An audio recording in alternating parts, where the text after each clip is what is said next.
because you people support this young lady. She's here to work, and I got a lot of support, and I'm hoping to get more support as we go forward. Thank you very much. Thank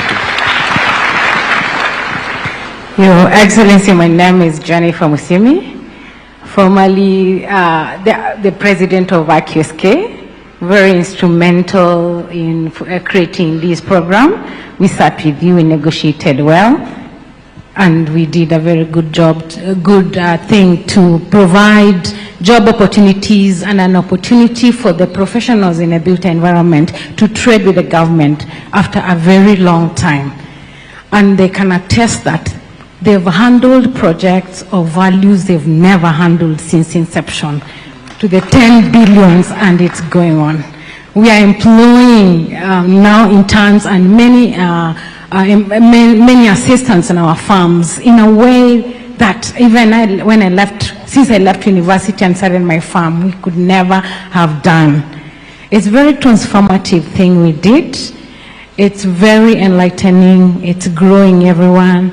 And I want to thank you for supporting us. Thank you. Okay. Kwa majina ni Winnie Mudheu. Mimi ni contractor, na ni contractor ambaye anakuanga site. Mimi si boss. Nakuanga site nikifanya kazi na watu wangu wote. Nimekuwa Homabay, nika hand over to His Excellency the President. That is Homabay Fish Market. I am now doing South B, and most probably, Your Excellency, you are welcome to pick the keys by March. And I am also in Kapsabet. And I can say that sisi tunafanya kazi na tunapata pesa.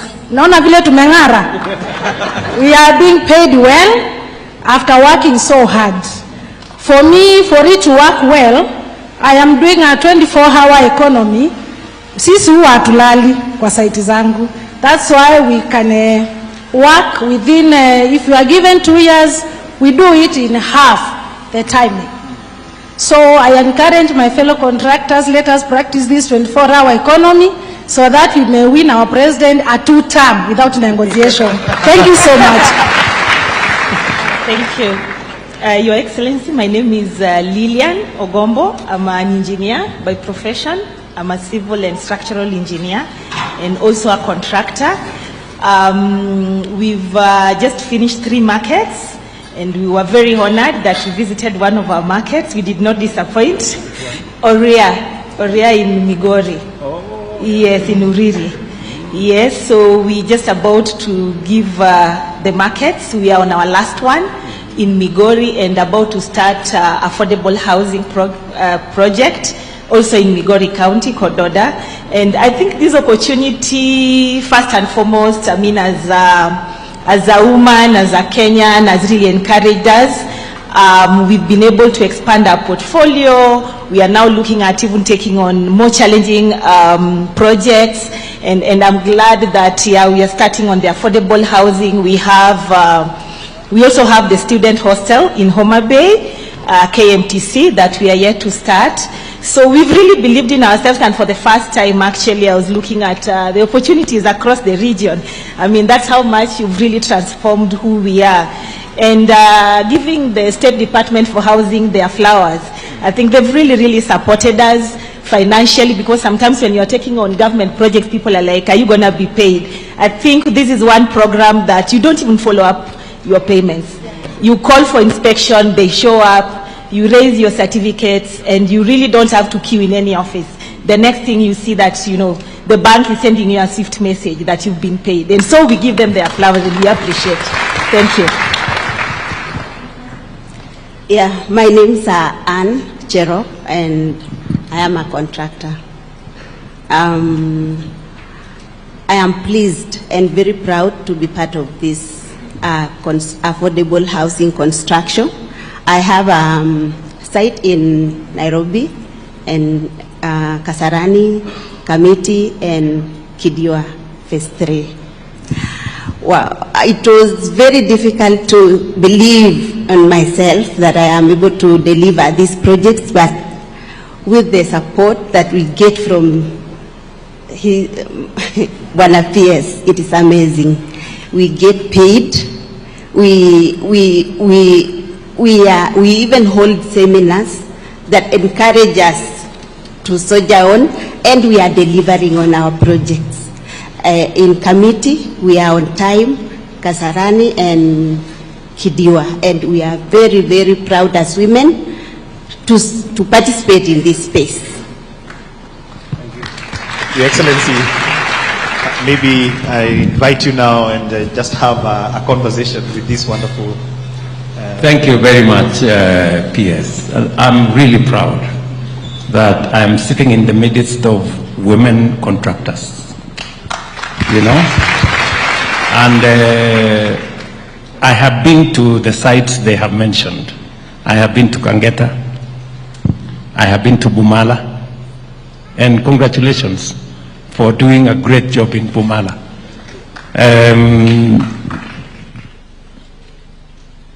I don't know, did the traders move in? Not yet? Oh, for commissioning. I'll find my way there, or I will send fireman here to come and do the... Yeah?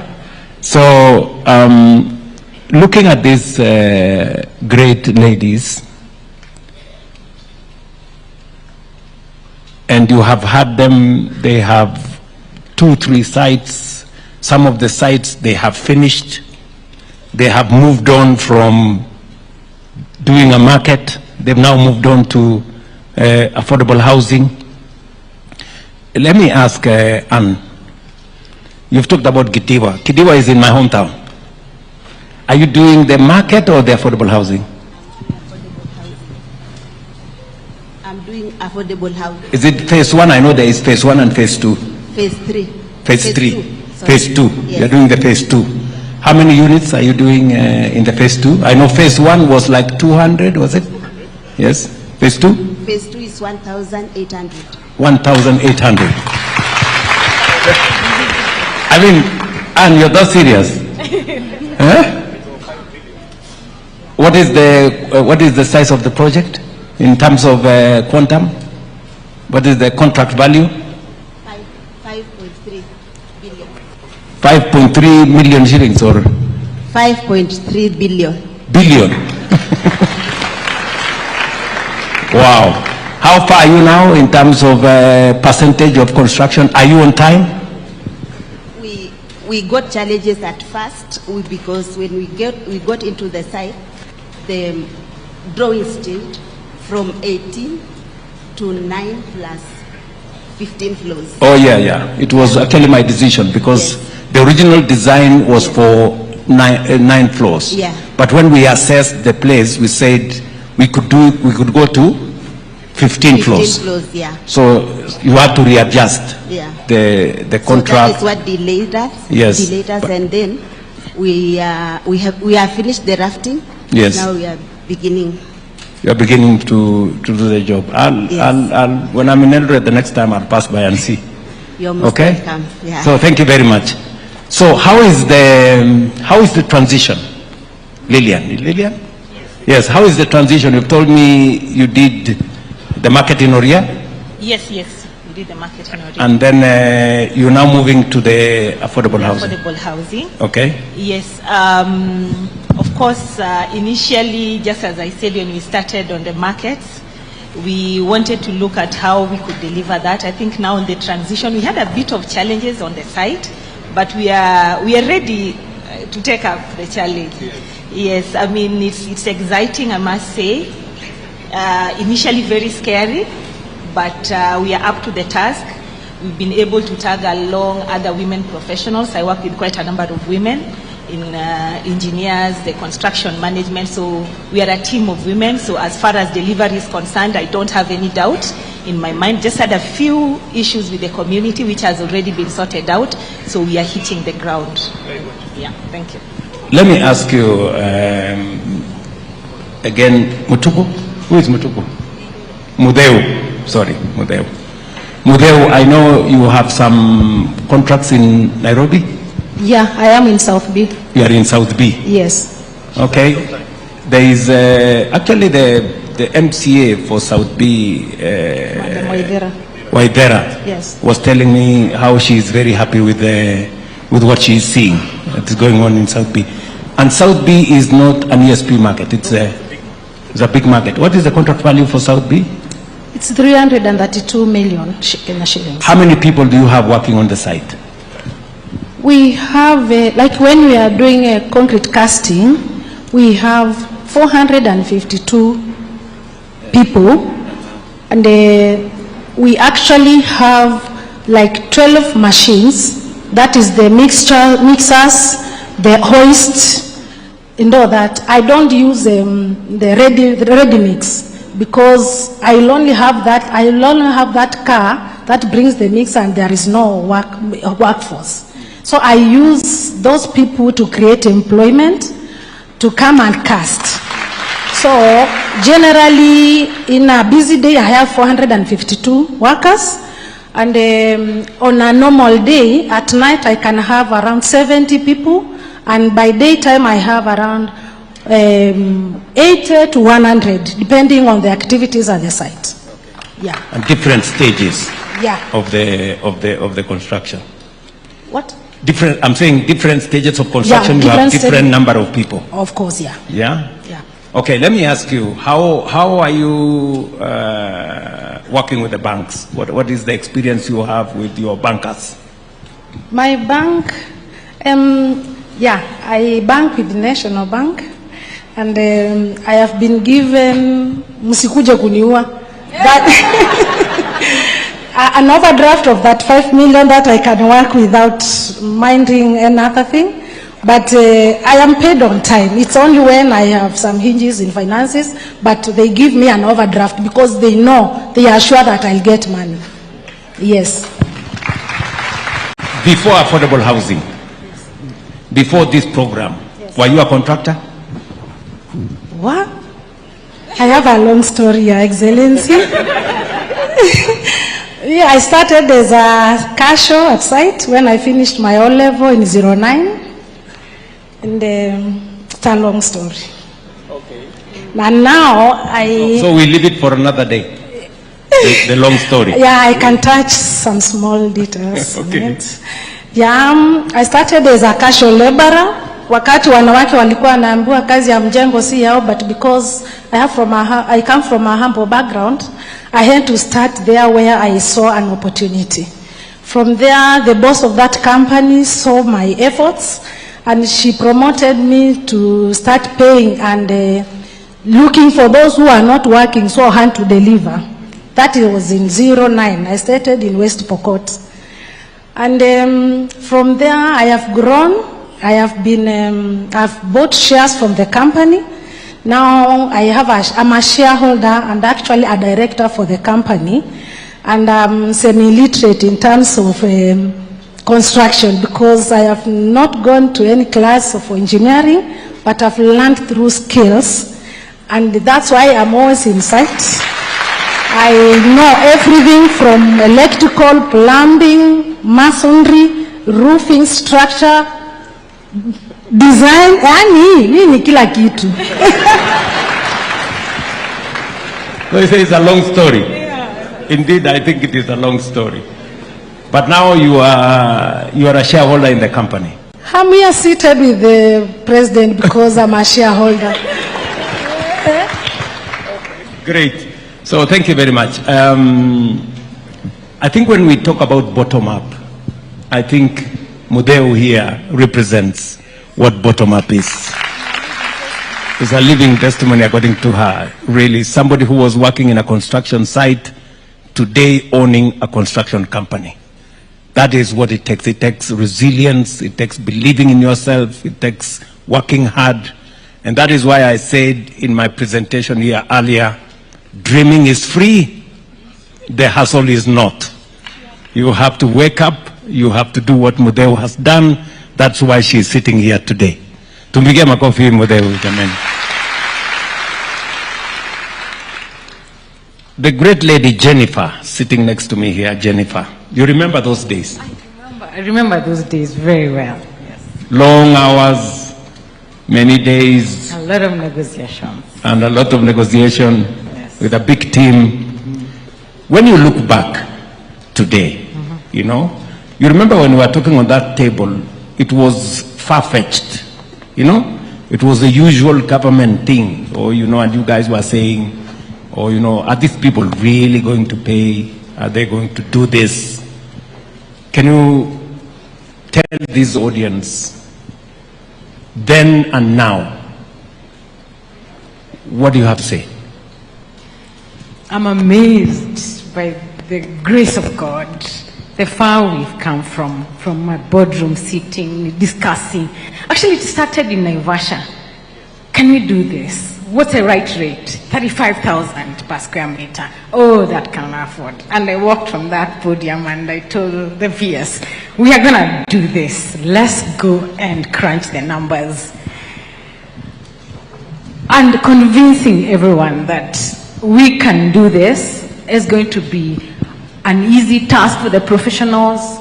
When it's going to be standardized, we're going to automate most of these things. So when we negotiate on the rate, don't worry, you will not sleep hungry. To just look around and see this group of interns is a product of that negotiation. It's phenomenal. Your Excellency, if that dream was killed, half, or actually all the professionals who are doing these projects will be back in their mashambas for me. They wouldn't be busy.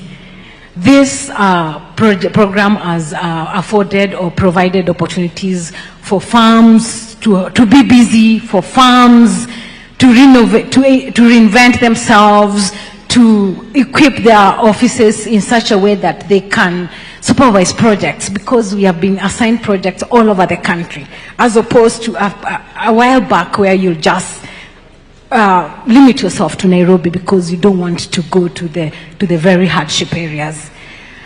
So, phenomenal is what I can say.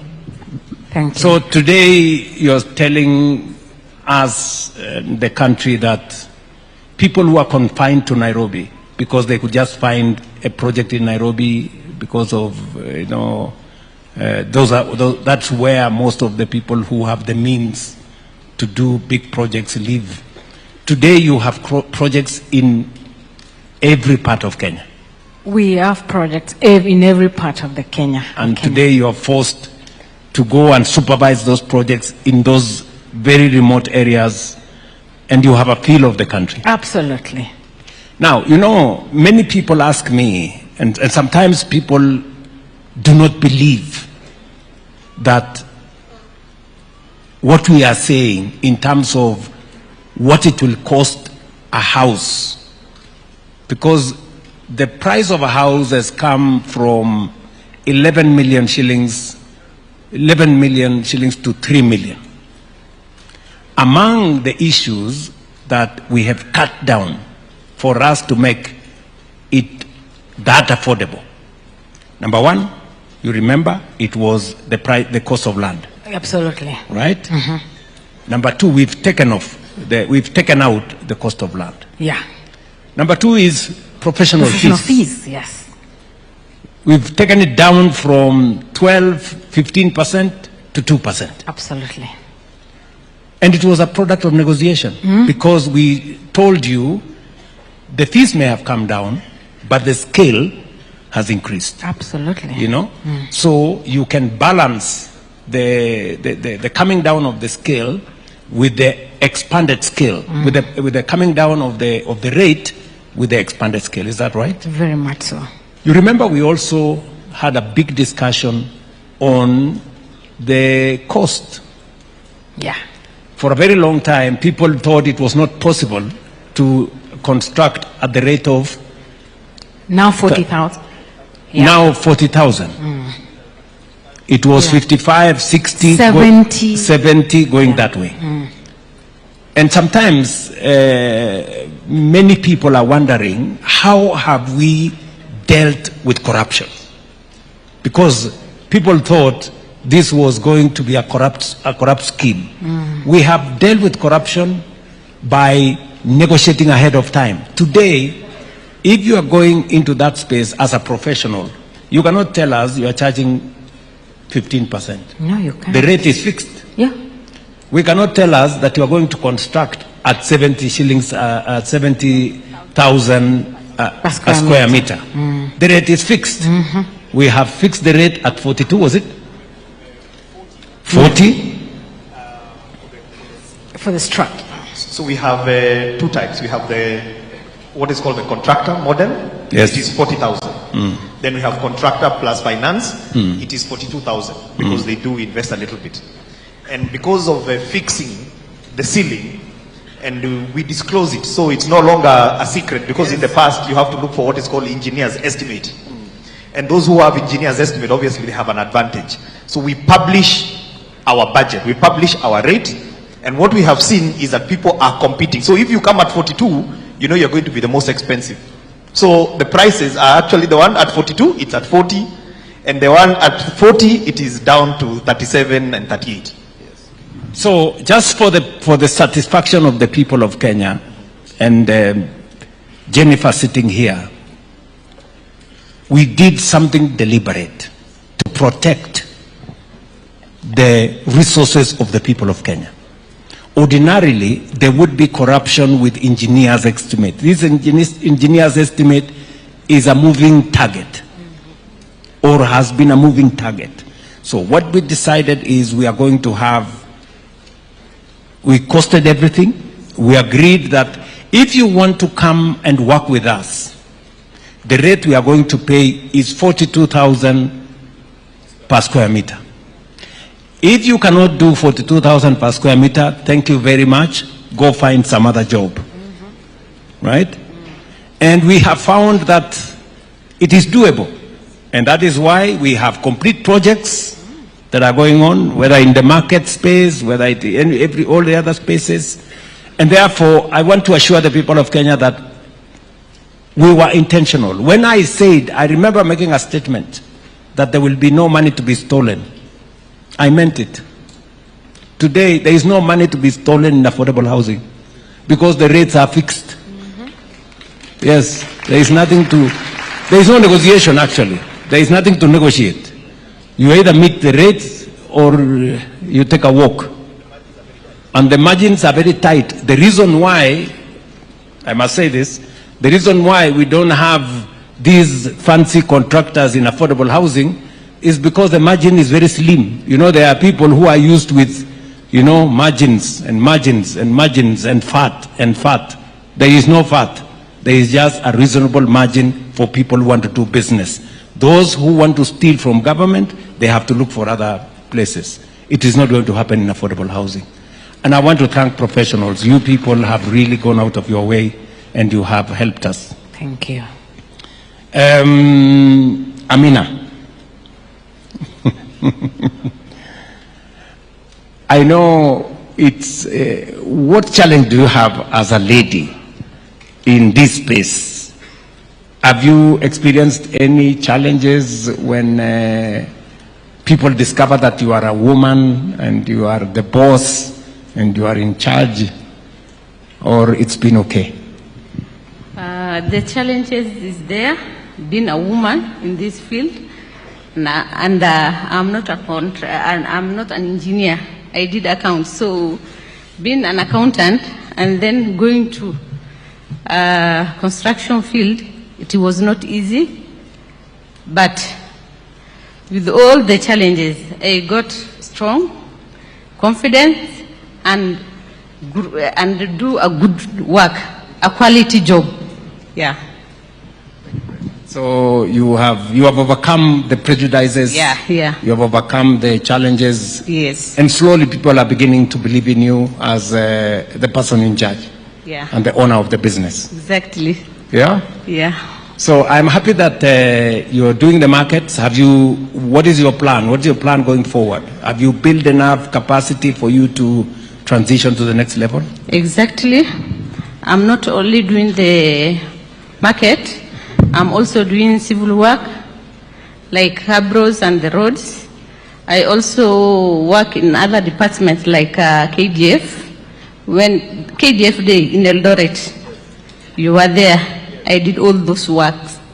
Yeah. All that beautiful work at yes, I did it. The roads, the building, the reception for dyers. You did? Yeah. Congratulations. Thank Let you. me hear your story, Margaret. Tell me about yourself. How did you come into this space? I did business management, and now since I have that knowledge of business, when I started now this business of construction, it was a bit easier for me because I had the knowledge. Also, as a woman, when I started this business, sometimes they look, the men now, they say, "Aye, how can a lady get such a big contract?" Those questions. But I normally tell them what men can do, ladies can do better than them. I'm also doing business in other ministries, not only this one of housing, and I'm doing well in business. Currently, after I finished the Kamwongo and the Kakong market, I'm now doing Syokimau and the Katangi ESP market.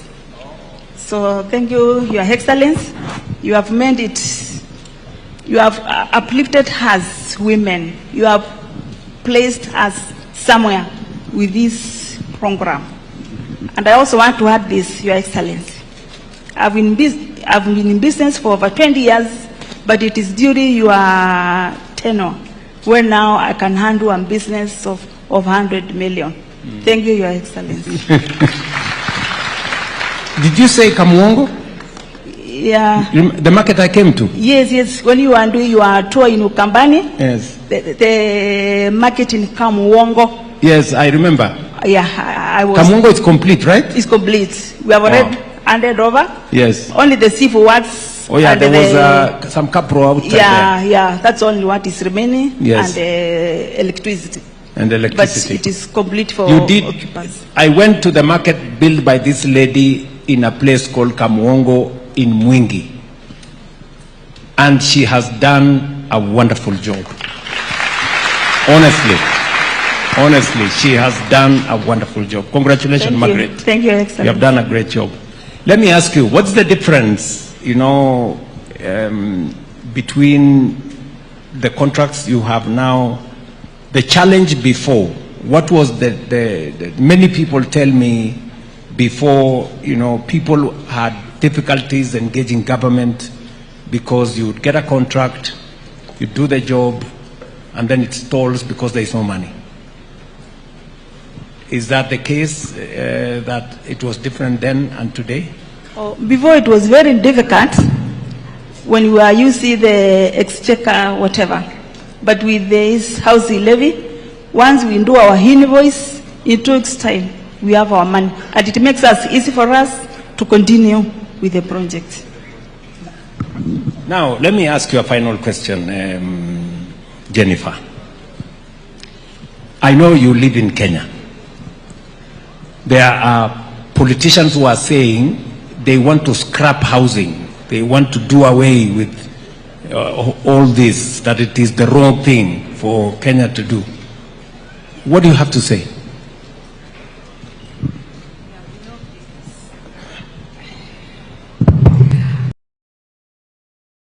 That they have no business meddling.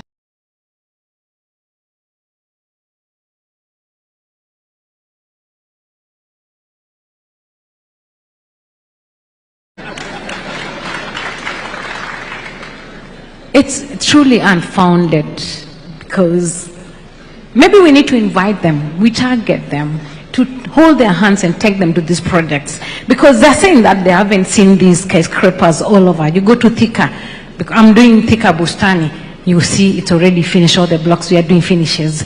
You go down to Sagana, it's starting. You go, projects are here, they're real, people are getting employed.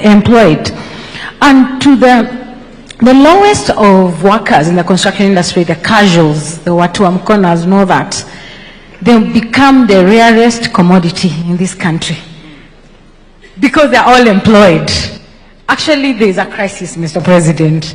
We need to find a way of uplifting that technical training sort of thing, because in the next year or so, we won't have anyone to do these projects. Yeah, so those politicians, they need prayers. Okay. So, you know, sometimes I ask myself whether those people live in Kenya. Because you see the number of professional firms here. You see the number of construction companies. You see the number of people working. You're telling me shortly there will be a crisis of people to work, plumbers, electricians, people to work in the construction industry. In fact, it is the reason why we have asked the Ministry of Education to expand the space in Tibet, because we need more and more of those people. Have you experienced, Lillian, have you experienced around the jobs, professionals, the people who you want to work in your construction fund? Have you experienced whether there are any challenges? Yeah, in terms of the supply of labor, yes. Actually, I want to agree with her. And it's important that that's an area that I'm almost saying we, but yes, your administration needs to focus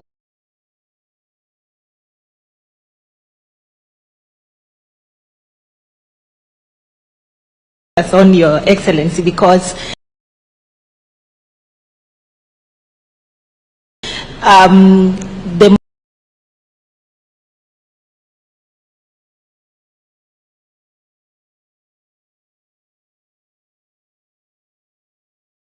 we are lacking labor force at that level. Yeah.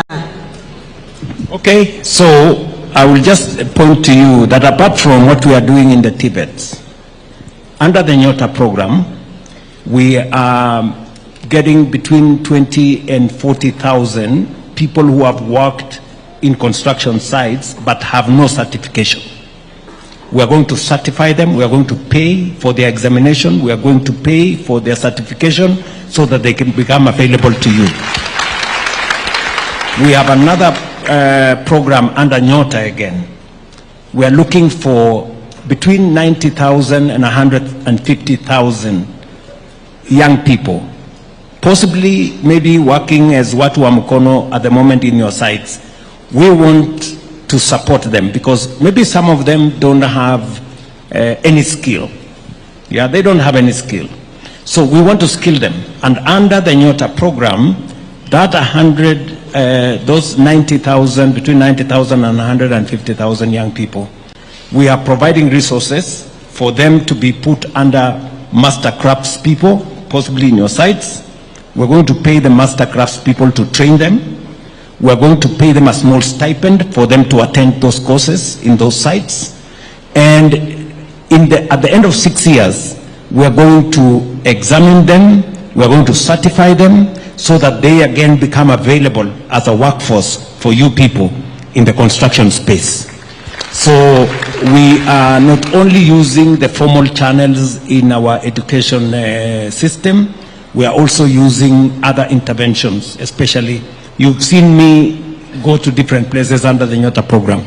It's part of raising the people with skills to be able to be supportive to your program. Yeah? Okay, finally, my sister Mutuku. And thank you very much for doing what you're doing, by the way. Thank you I am very very much. proud. I am really very proud. Thank you. When I see women, you know, go out of their way with confidence, you know, run a business, and I'm very happy that the people in Bumala gave you support. They did. They actually did. And through the challenges, we managed to finish within 9 months. Yes. Yeah. A contract that was supposed to run for 1.5 years. You did it in 9 months. Yes. A round of applause for her. I saw it when I visited your space. Yes. Mutuku, what do you want me to do better? I mean, from where you sit, of course, there are those who are saying this program should be stopped. Jennifer has said here they need prayers, and some people will pray for them. But what do you want us? What do you want me to do? Additionally, what do you think? How do we scale this? How do we do it better from your experience? I think you've actually just addressed one of the best ways I think we can get better. We are lacking in the space of, professionals, people that we think can work with us on site, to just enable these works to be done and to be done well. We get a lot of casual labor, but when it comes to some of these fields, especially mechanical fields, electrical fields, you find that there's a lot of gaps there, and importing does not work very well, especially for some of us who work outside Nairobi. So that has just been a challenge, and I've heard that you're addressing that, so we will be very, very happy to get that. Yeah. I hope young people are listening across the country, that there are real opportunities in the construction space for some of the construction professionals, whether they're electricians or carpenters or mechanical people or people in the electrical space. And we are opening up our TVETs for more spaces. We have, in the last 3 years, moved spaces from about 320,000 to 700,000 spaces now in our TVETs. Through these parallel, what we are calling the policy we rolled out on recognition of prior learning, and we are doing it here in most of our construction sites.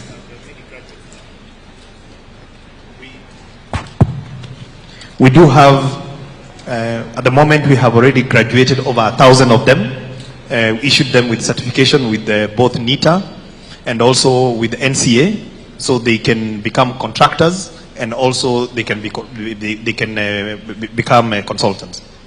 Finally, let me ask Margaret. In our midst here, we have interns. Some of the people who come to your site, maybe they've just graduated from a TVET or a vocational training center as an electrician, or as a plumber, or as an engineer.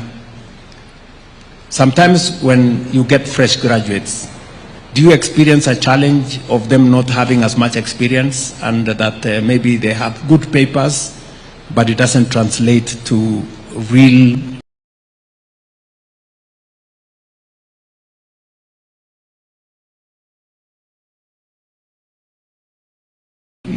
expertise in the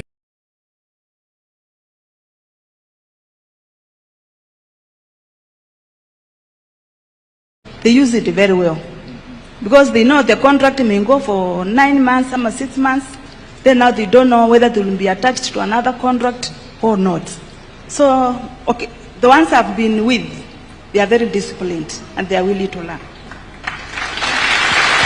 Very good. Yes. Okay, for interns, especially that I've come across, sorry to say they are Gen Zs.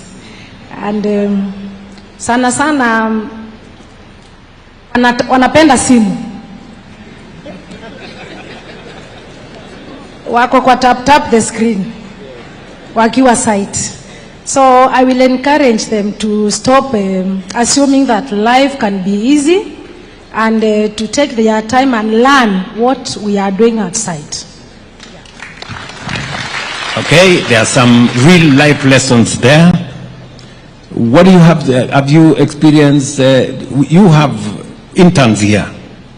What are you going to tell these interns today as people who run live, real construction sites as they come to join you?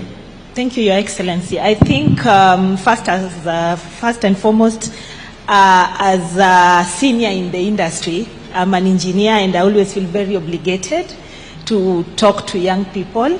They're very lucky to have this program because this has not been the case really in the past years. So they need to consider themselves very lucky.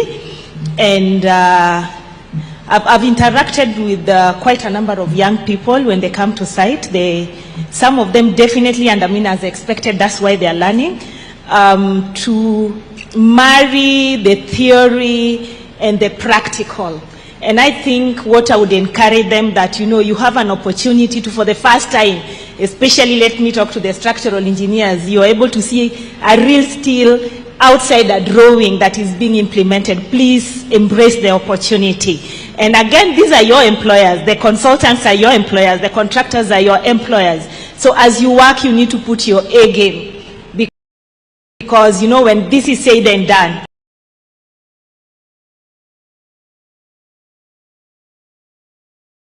you'll still need to continue working. And who knows, you'll probably just being interviewed. It's just that it's a longer interview over the months. So I would encourage them to do their very best. It's okay not to know. That's what I tell young people. It's okay to ask. We all started from somewhere. So it is okay not to know. It is okay to ask. And that's why you're learning. And you're so lucky that you're being paid to learn. I think that is the take home, that you're being paid to learn. Thank you. Okay. She's basically framing it that this is an opportunity that doesn't come always. She's been through it. She didn't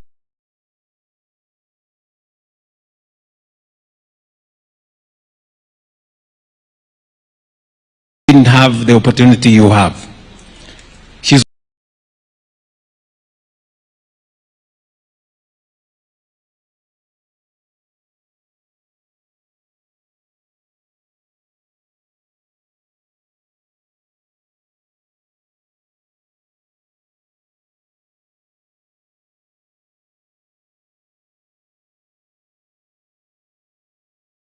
the site today, you are an intern.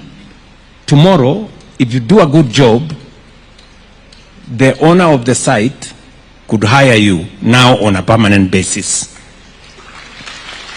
It could also mean the consulting firm you are attached to, if you do a good job, they too can consider you for employment if you put your best foot forward. So, the ball is in your court. It's for you to decide what to do with this moment. And Mudeu here said, avoid unnecessary distraction. There are many, once you are in the site, kuna mtu atakuita, bazenga, bazoo. Nimejulishwa juzi ati kuna sema ingine ya wakudumu. So please, first things first. You have an opportunity to learn. You have been told it's okay not to know. For the first time, you are going to see real steel, not in a drawing. And therefore, it's your moment to marry the theory and the practical. And that is the moment you become a true professional. Either a true structural engineer, a true mechanical engineer, a real electrical engineer. This is your moment. And the good news is that we are going to support you to learn.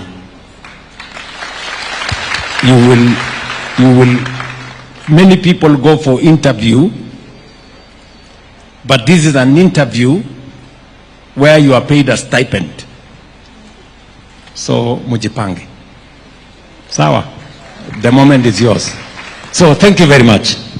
Thank you very much. A round of applause for our panel. Thank you so much. That was a wonderful conversation. And now we are going to up the gears a little bit. We're going to have the second panel. And we have a last one. So the president said he's not in a hurry. As the current panel prepares to leave, I'll ask the next panel of Anthony Mwangi, our Chris Abuga, David Kioko, Arthur Mwangi Mugo, Javier. Then I will ask Miriam from Association of Manufacturers, and I'm going to ask Stanley, the chairman of Kibera, Soweto, to come and join the panel.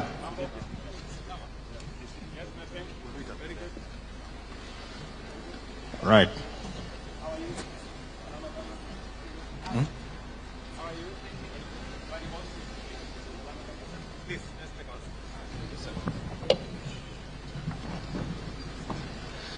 All right, Your Excellency, this is a general panel, and we have manufacturers with us here.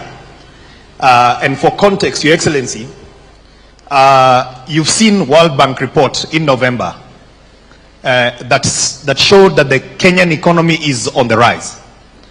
And right there it said, it's because you had a deliberate plan through construction. You saw another report in December that showed that cement production in Kenya is the highest ever in the history of this nation, and so is steel. Now, we have got the people who are the manufacturers themselves in this panel, and then we also have a team that is going to talk to us about the new opportunities that are coming from leveraging large economies of scale. And this is in the what we are calling the MEPs, the mechanical, the electrical, and the plumbing. For the first time, we're going to manufacture lifts here in Kenya, and they will tell us how we are going to do that. And we also have male contractors. We've heard from a few female contractors, and we have one of the best male contractors, two of the best male contractors, who are also going to have this conversation. And lastly, we are going to have a young man who is at our site in Soweto, and is going to represent the real hustler, the person that you really targeted. He comes from Soweto, Kibera. He is working on that site, and also he is a beneficiary of the house. So we are going to ask all of you to quickly introduce yourself. I'm going to fade away, and then the chief interviewer is going to take over. Let's start from there. Okay, thank you, Your Excellency. My name is Arthur Mugo. I'm an architect. I'm one of the lead consultants in the affordable housing program. Our firm is Precise Architect, is part of the 35 consortium the PS talked about, and we've been involved in design and supervision of all variety of affordable housing projects across the country.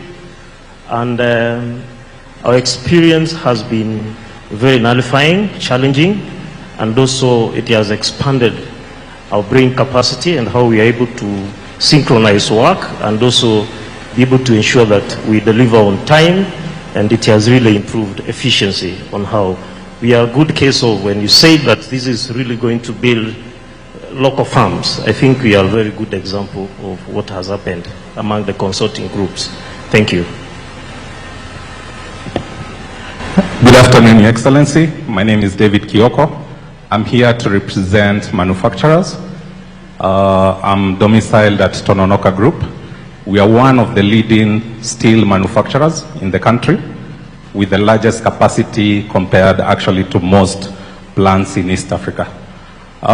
We tapped into this program actually the first day you did the groundbreaking at Kibera. I think you are so fresh in office when everyone else was not believing in your dream. And I'm happy to say today that the numbers we can see, we took a risk that is now rewarding. And I'm happy to be here, and I'm ready for the discussion. Thank you. Thank you very much. What's your name again? Did you say? David Kioko. from Tononoka Group. Good morning, Your Excellency. My name is Miriam Bomet. I'm the head of policy and regulatory at the Kenya Association of Manufacturers. I coordinate the manufacturing sectors in Kenya. There are about 13 sectors, from pharmaceuticals, steel, and one of the stories that really hasn't come out here is the impact on manufacturing sector. Your Excellency, we have about 9 different sectors who are actually beneficiaries and contribute to the build sector, the housing agenda. We range from steel, as you've heard, cement sector, you have electricals, you have the plastic sector, you have ceramics, and Your Excellency, the leaders and the representatives are actually here today representing the industry here.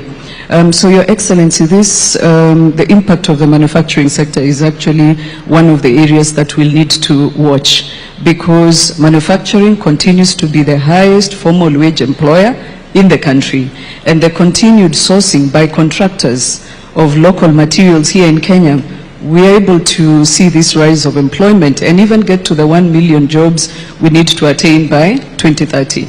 So the story of the manufacturing sector will also be part of the housing agenda. And of course, we want to appreciate the State Department of Housing, who've continued to make sure that manufacturers are coming to the table to come and discuss what capacities they have to be able to supply the market, and also tell the contractors that we have local materials, please make sure that you also source from the industry. So we thank you so much for this opportunity. Government's projects continue to provide market access to industries here in Kenya. So this is actually quite good. And congratulations to the interns who are here. Maybe a word for them is that the industry actually needs skilled workers. Majority of the employees who are there are actually skilled workers, not the real professionals and the skills that you see. They go for the real people who have skills. So this is actually an opportunity for them to get experience and to see whether they will be able to tap in. Being a woman again, it was so impressive listening to the women who are here. And congratulations to them, and of course congratulations to this program for putting them also on the forefront to show that women are able to also enter into these fields. Thank you. Good afternoon, Your Excellency. My name is Harveer Singh Sethi from Landmark Holdings. We are building contractors and main contractors on a number of the affordable housing projects across Nairobi. Through this program, and because of its sheer scale and volume, we've had the opportunity to invest in aluminium formwork. We met a couple of months ago at Konza when the formwork was arriving. I can happily say now we are using the formwork. We are able to reduce SAB cycle times from 21 days to 7 days using this formwork. Within just the first 6 weeks of using the formwork, we have managed to upscale casual laborers to aluminium technicians, formwork technicians. I will work with State Department to come up with a new trade of workers called aluminium formwork technicians. We'll work together to find a way to certify them. So our aim through this program is to build scale, is to upskill our labor force, to encourage these interns to get involved with new technologies, see what the Asian tigers have been doing, how they have done it successfully. This, like you said, is tried and tested. We're not reinventing the wheel. We are just moving with the times. We want to thank you, Your Excellency, for this amazing opportunity. Without your vision, this would not be possible. And tuko pamoja. Thank you very much, sir. Thank you very much. Abian? Sethi. Set. Hello. Good morning, Your Excellency. I think it's about 12 o'clock. My name is Engineer Anthony Mwangi, and we have met a couple of times. I'm the MD for Dalab Construction.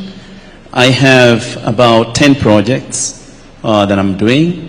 I have one in Karatina where you came the other day and you did the groundbreaking.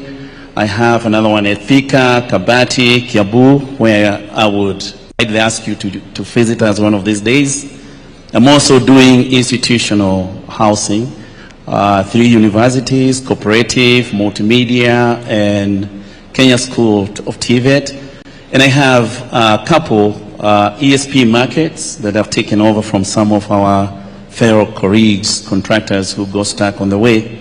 We are helping them also, the smaller sized contractors. I'm a civil engineer by profession. I studied in USA and I came to Kenya. I worked there for 20 years.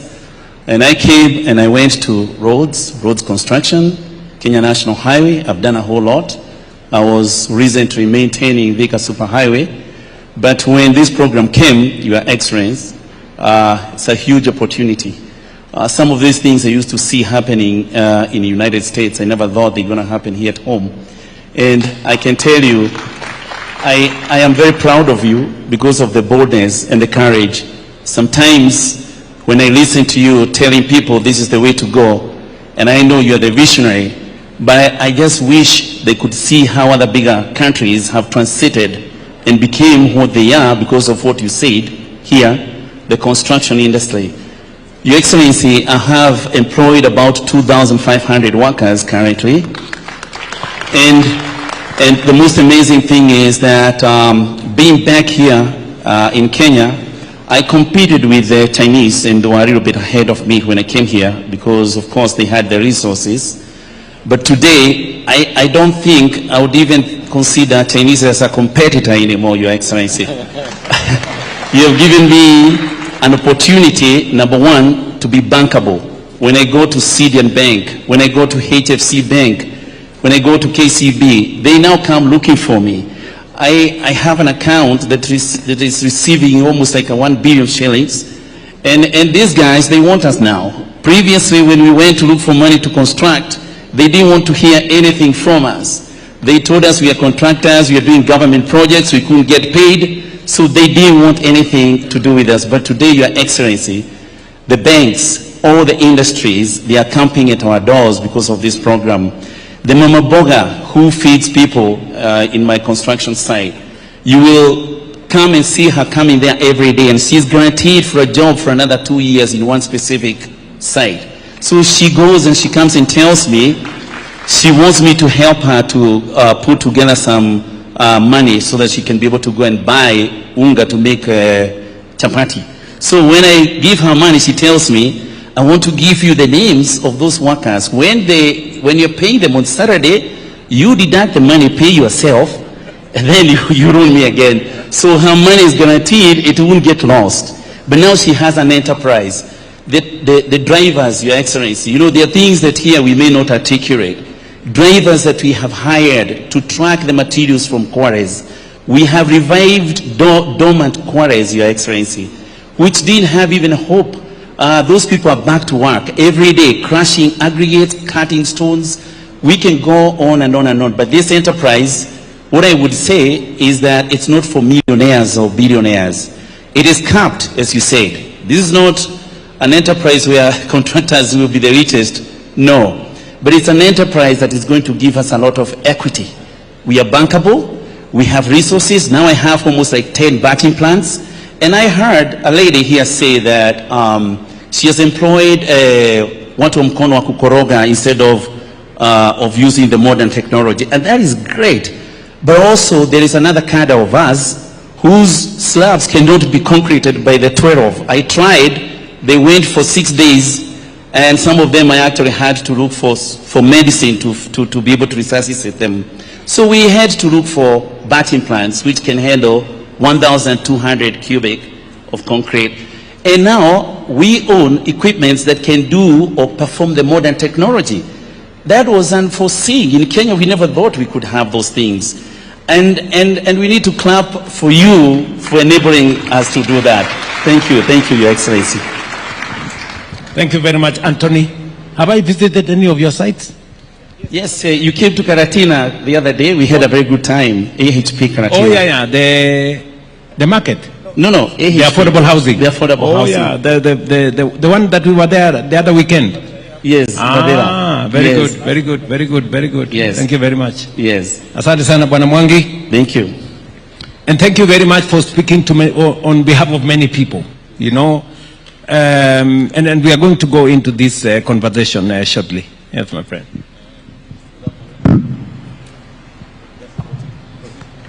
Afternoon, Your Excellency. I'm Chris Abuga, MEP, engineer, electrical engineer by profession. I run a firm by the name of Links Consulting Engineers. I lack words because when we started the program, we focused on what we knew, and PS had a dream, which I know he came and consulted with you. That's why I was talking about manufacturing. We've just recently gone to tender for the MEP equipment for all the sites, all the 250 sites plus we focus for the next 5 years. Whatever we are doing was not imaginable when we were sitting in the first table when we were discussing, but with time it has become a reality to us. I know with time the effect will be seen because we've seen the response from the public. What I'm talking about is lifts, LV boards, water treatment plants, sanitary ware. So one thing, as my experience, which was given by affordable housing, there is something that has happened that I know all the consultants around here will talk about, majorly the MEP engineers. There's a collaboration among the 35 firms, and that's not I'm not talking about the full consortium, I'm just talking about the MEP engineers. For like what we are doing right now, we're doing the electrical part, Gamma Delta are doing the mechanical part of the tendering and the documentation. So we've been moved from that competition, fighting for survival, to now becoming actual professionals and thinking beyond the norm. Because I sit with Engineer Gisheru and we think through. You don't think he's from Links, he's from Gamma Delta. And then we submit it to the rest of the engineers and it's peer reviewed, it's critiqued, and we don't take offense if we are told something is missing. So we have had a whole 7 months of back and forth of coming up with there are 17 documents. So it's so transformative that sometimes you sit down and think about it, and we never thought we could do anything to this scale in terms of MEP engineering. So what I'm talking about is we are envisioning we've gone to tender for manufacturers. We are not doing suppliers. We have gone to tender for manufacturers of the MEP components. The incentives that are being given, which I know PS will speak to, we've leveraged on the economies of scale. An example is lift. In the next 5 years, we anticipate 58,200 lifts. We've been doing an annual lift of 700 across the country. Right now, we have upwards of 3,500 lifts demand. So the market is there, the pipeline is there, the encouragement is there. I was surprised. Some people told us when we capped the price, actually, as we speak, we're inspiring manufacturing, but we've capped the price. It's not open. We've worked from first principle, like the lift, and that's why I'm saying now we think professionally. We've actually always used to send an email to China. They send back a quote for lifts. Right now, we send an email, we ask for the components. We start from the rope to the car, to the sheet itself that is making the car.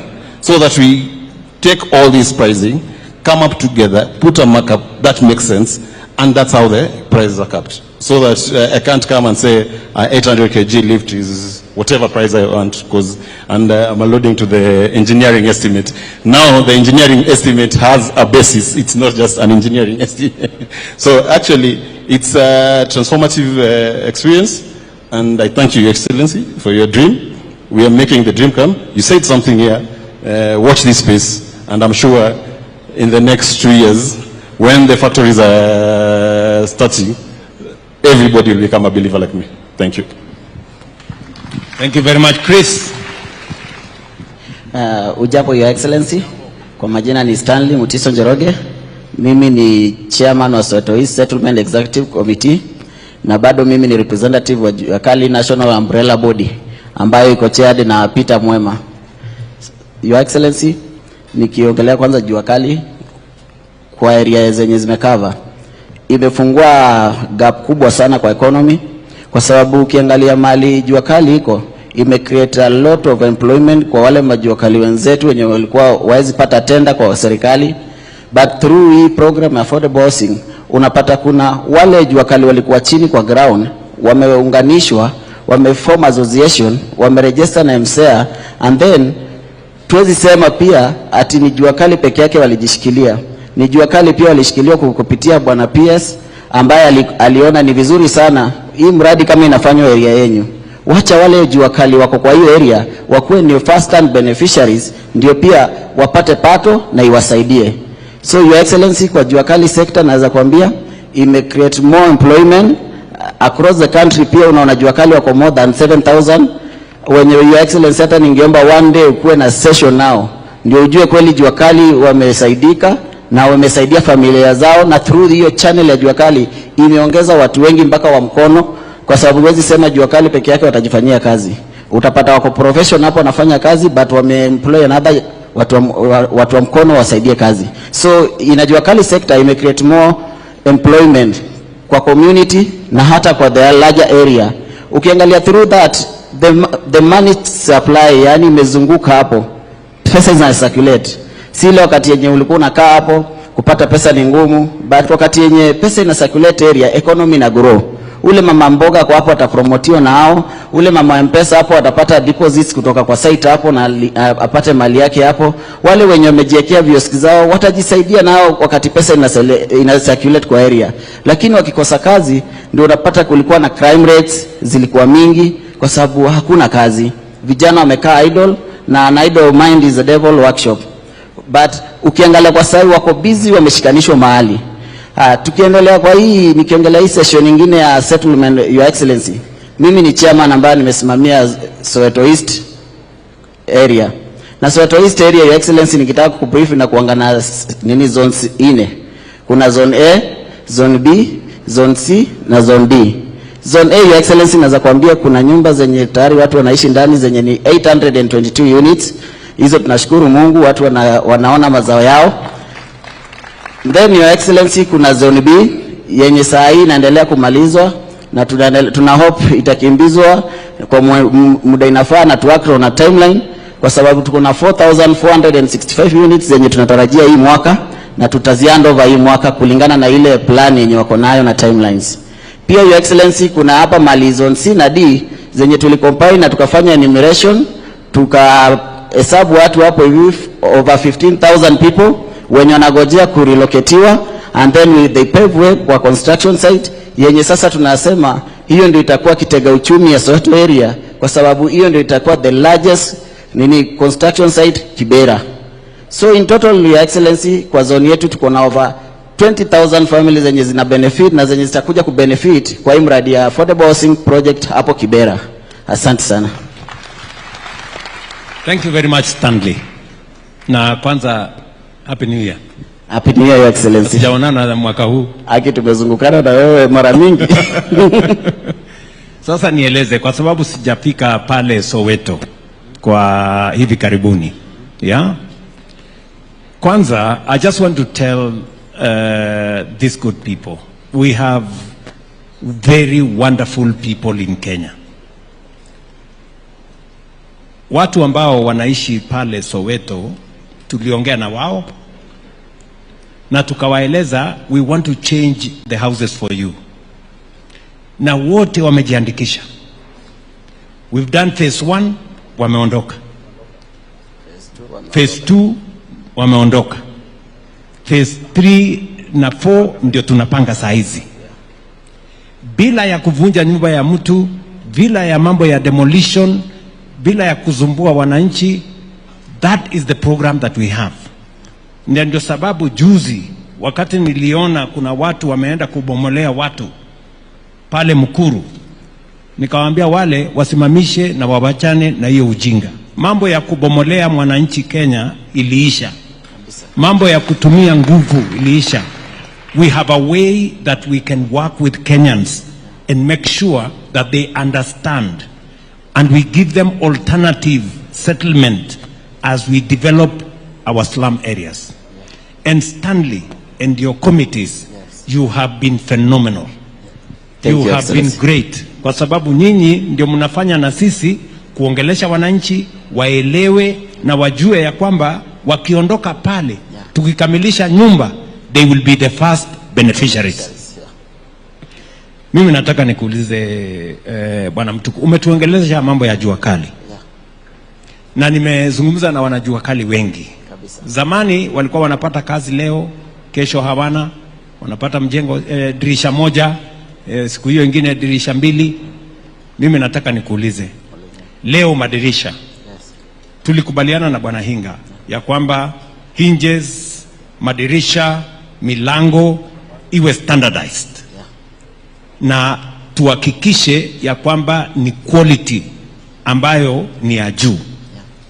Wewe unaweza kusema ya kwamba mumefikisha hiyo quality? Do you understand that now jua kali wanatengeneza standardized doors? Kwa sababu zamani tulikuwa tunafanya designer, kila door is different from the other one, every window is different from the other one. You understand that? Yes. Okay, Your Excellency, uko chini kwetu kuna profession bodies. After jua kali tumetengeneza mlango, kuna wale wanakuja supervisors wanaiangalia, kuna architects wana make sure it is the right nini door ama windows ama staircase nini zile nini balustrade zile za kuonyeshana kuwa zimepitishwa kulingana na ile drawings, zimepitishwa kulingana na ile quality yenye ilikuwa imeandikwa, so that hatutaenda kufanya a short work yenye itahatarisha maisha za watu hapo usoni. So the quality yenye jua kali na deliver ni the best quality yenye iko approved under professional bodies. Yeah. Nakumbuka the first time I met you. Yeah. Na nilikuambia hii Kibera tutaibadilisha kutoka slum itakuwa estate. Yes, in 10 years. Yeah? Saa hizi umesema the first 800 iko tayari na watu wanaishi. 4,460 something hapo Hinga. When is the estimated time for us to deliver? I saw some painting going on. Yes, we are the first blocks zenye tulianza finishes by April. It is done. So by April. So tell your committee members, April, May, June, we will be handing over the other 4,000. And I also want to tell you, the other 15,000 housing units, we have already issued the contracts. Yes, we have already awarded the contracts. Yes. And it's now, we just need to agree on the enumeration. As you said, ulio mambo ya kifo ulisema tuache. Correct. So we are negotiating, they are tough negotiators. Yes. But hatutakosana, and in the next coming weeks, wataondoka vizuri, and then we will start the construction. Nikuulize Stanley, kwa sababu hata wewe ni mtu ambaye unatafuta nyumba pale. Kabisa. Ni kweli? Kabisa, Your Excellency. Unajua kwa mfano utakuwa unalipa pesa ngapi ndio uwe owner ya hiyo nyumba? Do you have an idea? Yes, I have got an idea.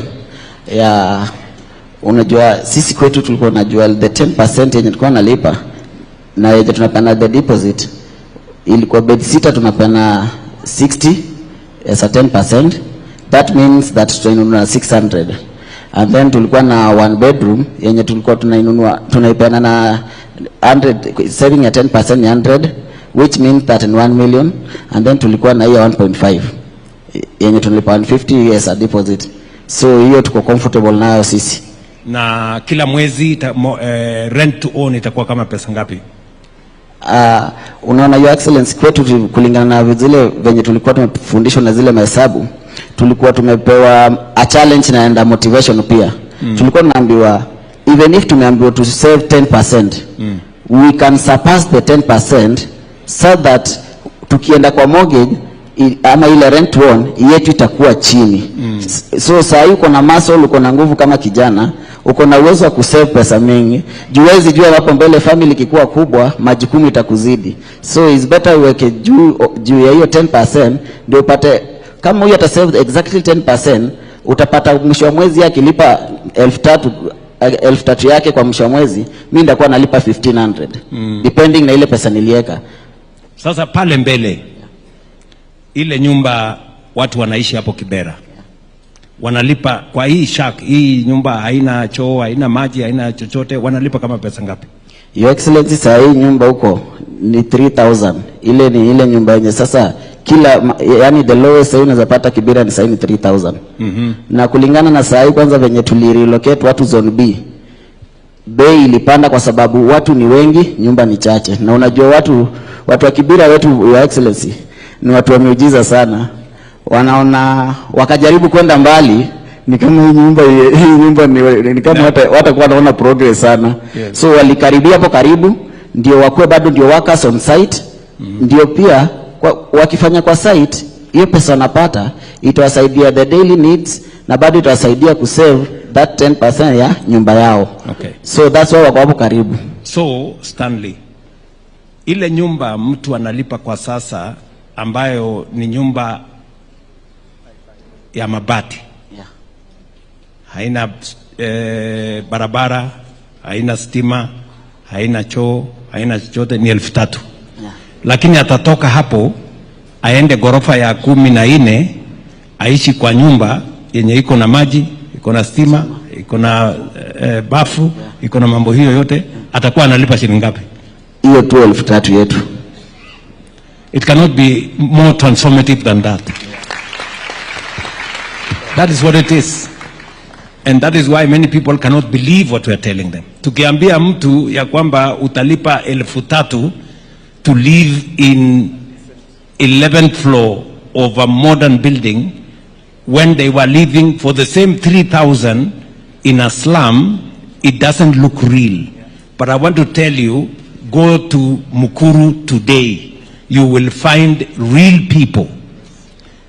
Almost 5,000 people today, they are living in those houses paying 3,900, what Stanley is saying here today. That is how transformation looks like. That is how you change a country. You can move people from a slum to a modern house if you provide leadership to all these people. The contractors are here, the suppliers are here, the engineers are here. Mumesikia, wacha niende kwa my friend David. David hapa, how has the affordable house or the construction industry, in your opinion, how has it changed your business? Well, Your Excellency, first I'll take you back to when you came to do groundbreaking at Soweto. You know, at that point, everyone was doubting this project. No one had a belief that this can be actualized. But I remember when I attended the groundbreaking, I listened to you and I saw a man with a mission. And when we sat down as a board, we decided we have to be intentional and we must support this program. And that is how we started supplying Soweto. We have been at the center of that project, and our steel has been consumed there. What happened, Your Excellency, and what people need to understand is everyone had just come out of the COVID heat. So all the businesses were suffering, people were being laid down, government was not doing infrastructure projects, then affordable housing came in. Affordable housing, from where I sit, has been in a space where it has brought back people to employment. We had reduced our workforce. Now our workforce has gone to almost 1,500 on permanent. We have within the supply chain another almost 3,000 people employed. Down chain, we have over 10,000 people who benefit from our factory production all the way to when Anthony is doing his steel.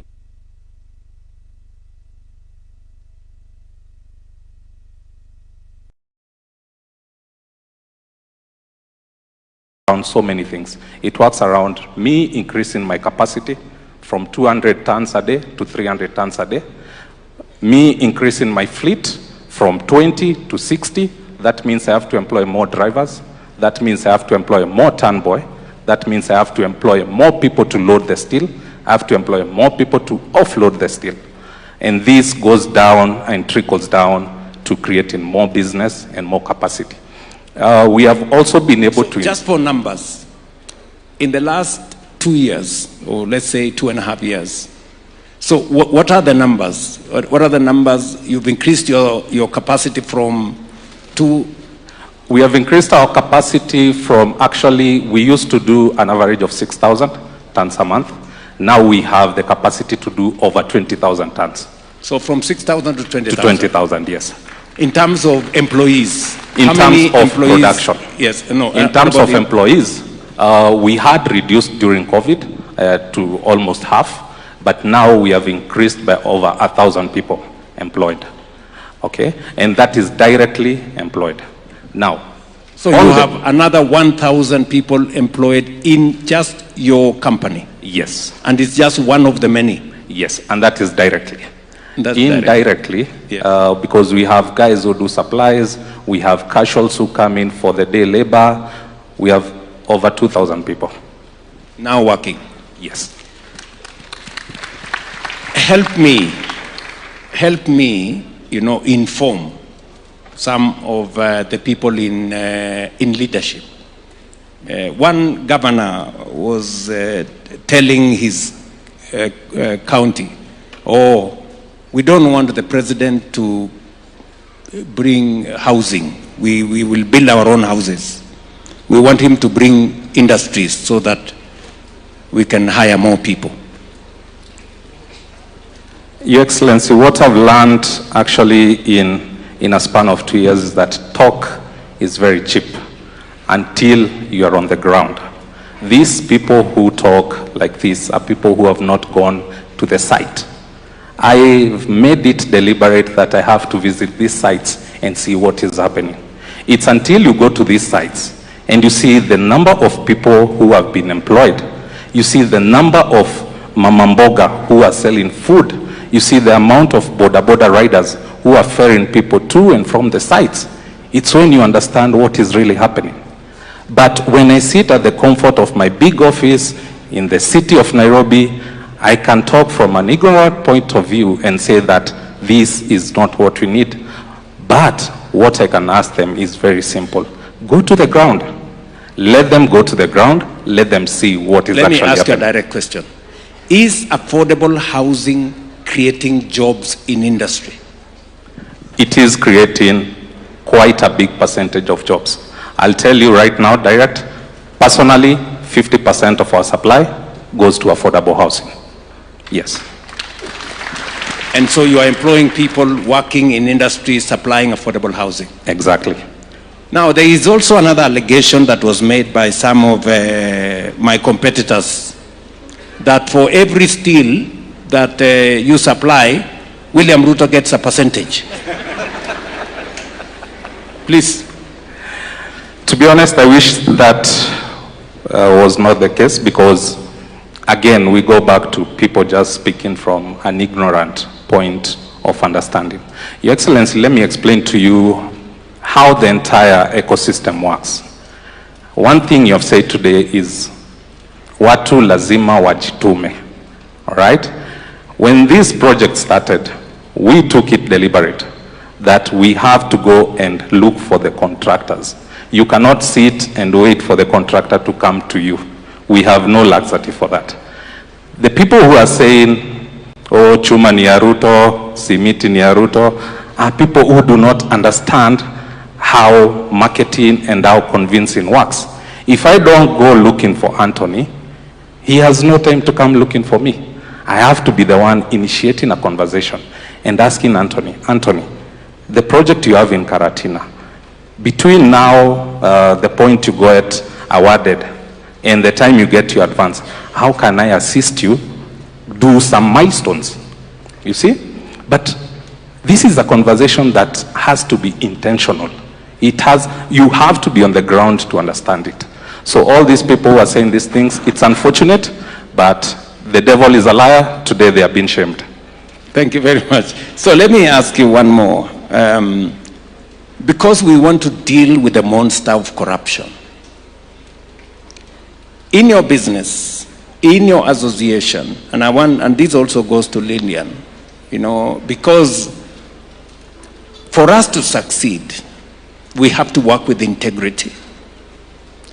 Has any of your members, starting with David here, has any of your members been subjected to harassment that for them to supply affordable housing with their steel or their cement, there must be a percentage, you know, to be given to P.S. Hinga or the minister, or William Ruto has sent somebody that they need a cut for them to supply affordable housing? Do you have any experience, David? Has it come to your company? Do you know any other company that has been subjected to touch? And finally, to Lillian, has any of your members, because we want to work transparently, if any of your members has complained that they have to bribe somebody for them to supply to any contractor in our affordable housing program, please help me. You know, let them step forward so that we can deal with corruption if it is there. Your Excellency, that has not happened. Actually, the only harassment we have, especially in the steel industry, is supply timeline, because the contractors want to deliver on time. So they have to harass you to make sure you deliver steel or be it cement on time. So corruption doesn't exist in this space, and that is one thing we have to give it to you as the leader of government, and also to the State Department for ensuring that there are no leaks and there are no gaps for such practices to be brought on board. And also, Your Excellency, at the end of the day, with the capping that we are getting from the PS on how the margins so small, how much can you give? You cannot give. It's impossible. Okay. So the margin is also already too small to share with other people. The margin is too small to even tolerate. We don't have the luxury to share with other people. It's too small to tolerate even the thought of having that discussion. Lillian? Thank you, Your Excellency. I think integrity is one of the key issues that we stand for as we, engage with the manufacturers. And definitely, if there was any issue around corruption, bribery, we would have already raised this issue with yourself. This is something that, in fact, what he's talking about, the harassment that we are seeing, is the PS calling us every day to tell us, what else can you supply as manufacturers? In fact, he threw it even to us and told us, start designing your own houses if you want us to make sure we mop up everything that is being produced in the country. So there's a move by the government to make sure that anything produced in industry is actually used in this affordable housing. But if it comes to any integrity issues, this is one of the projects we have not had until to date. Thank you. Great. Let me ask one more thing, Lillian. The numbers. We have numbers that indicate that the construction industry is now significantly contributing to not just jobs, but to the whole industrialization process and to the growth of the economy. Is that reflected in your members' businesses, or these are just stories on paper? Your Excellency, the good thing about the industry is that they become beneficiaries of any kind of economic movement in the country. And you can imagine now what is happening in the housing sector, that all the contractors now, and you've heard what he's talking about in China, before they go to China, because the costs are quite high, they actually ask the local industry first, can you supply this? And so this is actually trickling down. And every other time we are finding opportunities that are there to make sure that manufacturers are providing any kind of materials that need to be provided for this affordable housing. So we know that the indicators are going to show very soon, based on the numbers that we are all talking about here, on the completion of the work, completion of projects, we are actually going to see that money trickling in. So a lot of the industries are supplying either directly, but majority of the time they are supplying indirectly through this supply chain of contractors. So you can see how the economy is moving in terms of the impact of prompt payments that we are seeing. It actually trickles down, and within a year or two, we'll actually be able to see the impact of the housing sector on the manufacturing sector. And we continue to expand, we continue to provide the lists that we need to show the government that this is what we have locally. Please provide an opportunity to source this. Yes. Watch this space. Watch this space. 2 years. Yes. Very good. You will see the numbers. My friend said, I was in Konza. Yes, yes. And I saw the new technology you have brought using aluminium. The construction industry is undergoing a revolution of sorts. We've heard from the women contractors who are saying they want to do more with labor, which is positive. We've we've moved to the next level of Mwangi here. Mwangi, right? Yes, sir. Mwangi here, who says if he went that way, he wouldn't deliver on the project we have given him. He's doing more with the equipment, more equipment. And then we come to you. You're saying even equipment is not enough. We need to up the game and do new technologies. Yes, sir. Is that correct? Yes, sir. So the space around technology, what scope do you think we have? Are we just scratching the surface, or are we there? We're just scratching the surface, Your Excellency. Construction is one of the oldest industries in the world, and is one of the least disrupted industries. Today, almost every industry is disrupted. Soon we'll have 3D printed houses and many other technologies which are coming about, and we can't be left behind as a country. With that, it does not mean that we will not hire labor. We will increase productivity. We will hire more people, do more per hour. The idea here is not to reduce the labor force, it's to upskill them, to improve their skills, take them to the next level. Like I gave you the example, on our sites now, we trained casual laborers to become aluminium formwork technicians. Before that, and we've upped their salary accordingly. And they stand above even a mason now, in a technology that is just coming to Kenya now. And we hope to spread the word. And it's not only for us, we encourage our fellow contractors. Given such opportunity of such large-scale construction, we have to think differently. The way you've thought differently about how to approach things, here we have to think differently to achieve the results we want to achieve. We've made significant investments, taken definitive action and intention, knowing that this program is successful, it's going to be successful, and we are putting all our eggs in this one basket because success favors the bold. Thank you very much. So, the new technology does three things. Number one, it reduces cost.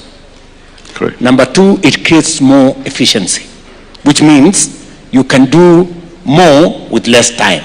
Is that correct? Yes, yes. So we are basically increasing our productivity, just to use your own words. Correct, sir. And if we enhance our productivity, it means we can achieve what we could achieve in 5 years, we can bring it down to 3 years. Yes, sir. You just told me here that because of the new technology, you have reduced your time for curing from 21 days to 7.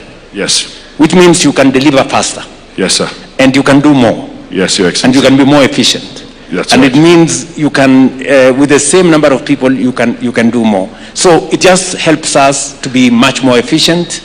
Yes, Your Excellency. And progressively become much more effective and also cost effective. We can then begin to reduce the costs. Is that right? That's very right. I am told by Hinga we are pressed for time, but we won't go until Mwangi speaks. Mwangi has said something phenomenal. He says he has the experience of working in America, and he now has the experience of working in Kenya.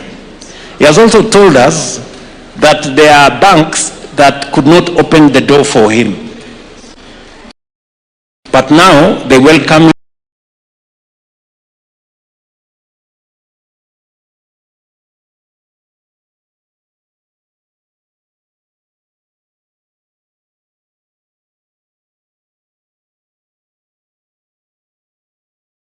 $1 million, and all of a sudden it receives, like she said, 100 million or 200 million.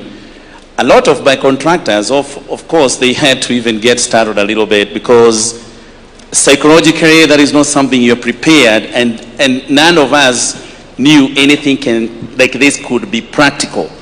So even the art of knowing how to manage that kind of money, it is becoming a new thing in Kenya. When we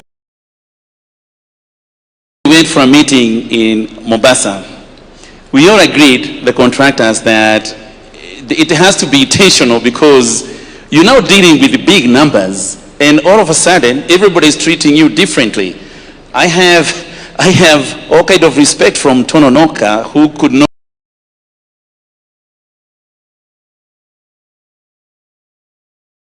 even let me carry their materials. They used to tell me that I have to pay cash. Now they are telling me,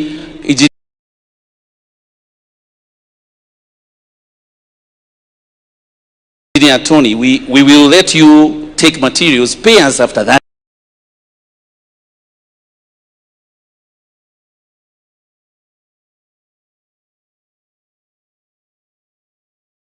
Contractors whose sites is being delivered almost equivalent or maybe a little bit less in a day. So we have become very important, Your Excellency. All of a sudden we are contractors who are highly regarded. Contractors used to be regarded as people who are corrupt. This time we are not people who are corrupt, we are people who are working day and night. And also when we go and tender at the state government, we don't even know what happens there. When I asked whether I can tender, I was told by my friend PS, just put in your tender and do very well, you will win. That time people didn't believe in affordable housing is going to take off. So we ended up tendering, the 2 or 3 of us. They were skeptical that it's going to take off. Today, I have a lot of people coming to ask me, how can I get a job in affordable housing? And then I'm telling them, you go and tender. And they're asking me, who do I need to see? And then I tell them, go to the portal of affordable housing. You will get the tender that you want. You tender. Am I going to win? Nitatoa pesa ngapi? Ni percentage ni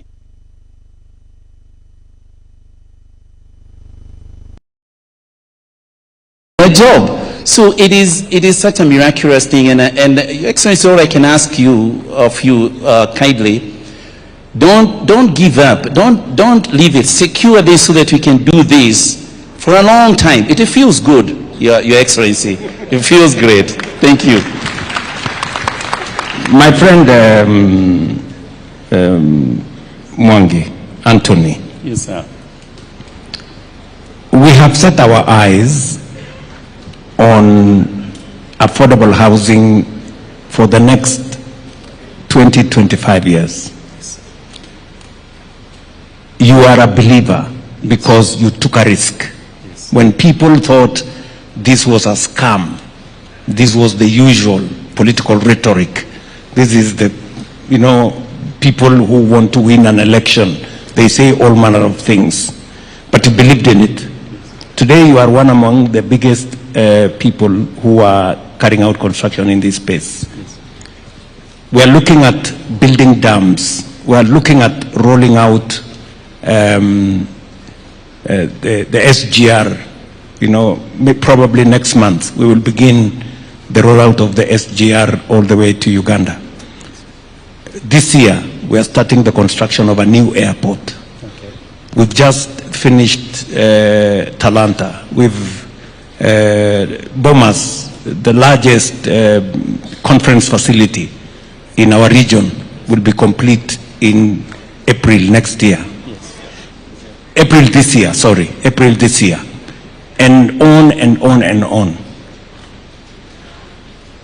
Do you believe that we can change this country in our lifetime? Do you believe that Kenya can move from where we are to a first world, having worked in America? Your Excellency, when I moved back here to Kenya with my wife, we started working with roads, and then we went on somewhere, we ran out of money. As a matter of fact, we were conned by some of the business partners. We didn't know, we went through fire. And then my wife told me maybe we should move back to US. But I told her, if you want to go to US, you go back, but let me wait a little bit until the previous government came, they finished, and then you came over. Just after COVID, I also had a conversation with her, and we were about to move back. But then we took the risk, and the risk we took was like this, Your Excellency. Our calculations were like this.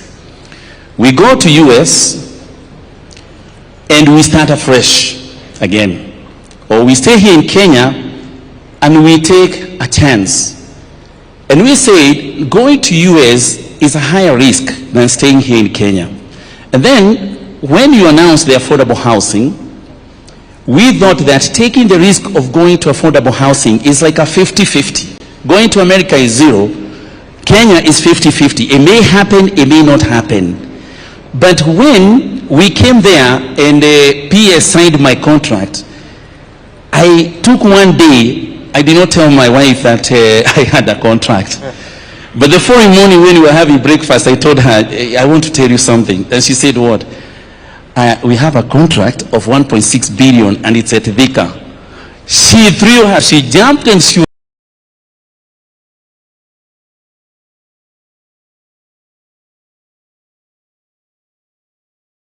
was very excited. But then she asked me, but that is government. Are they going?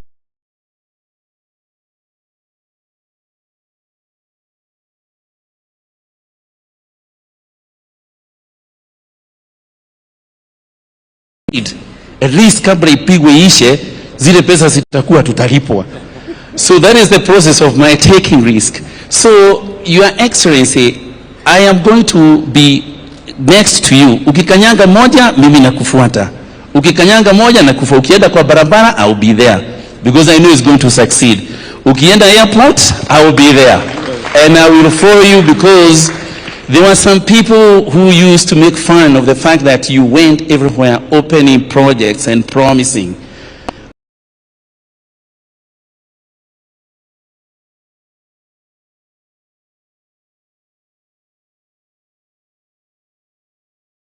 But you know, let them come and see what we have done. Let them come.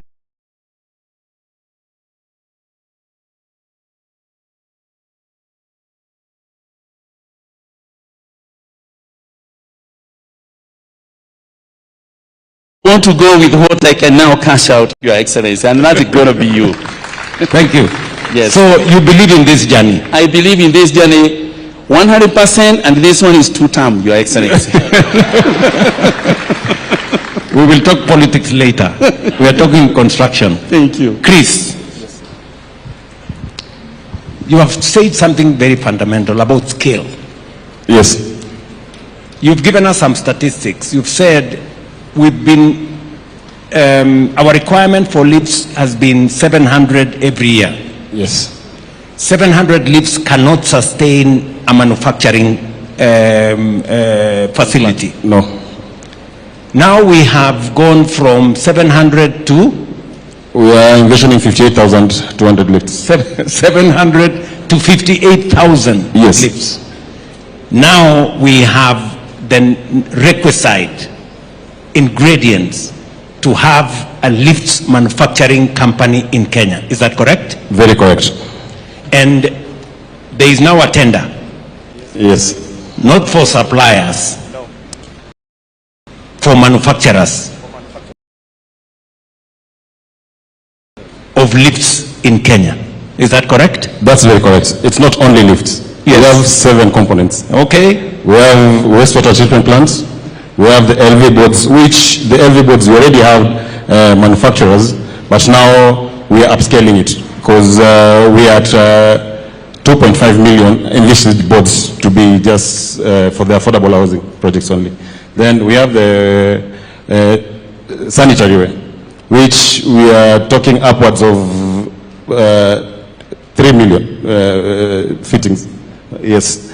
So generator sets, which we had a conversation, and PS hit me with reality that we need to, as much as we are pushing for the manufacturers, we need to first attract, because these are big items like the engines, and so for the generators we're doing assembly, and the interest is phenomenal.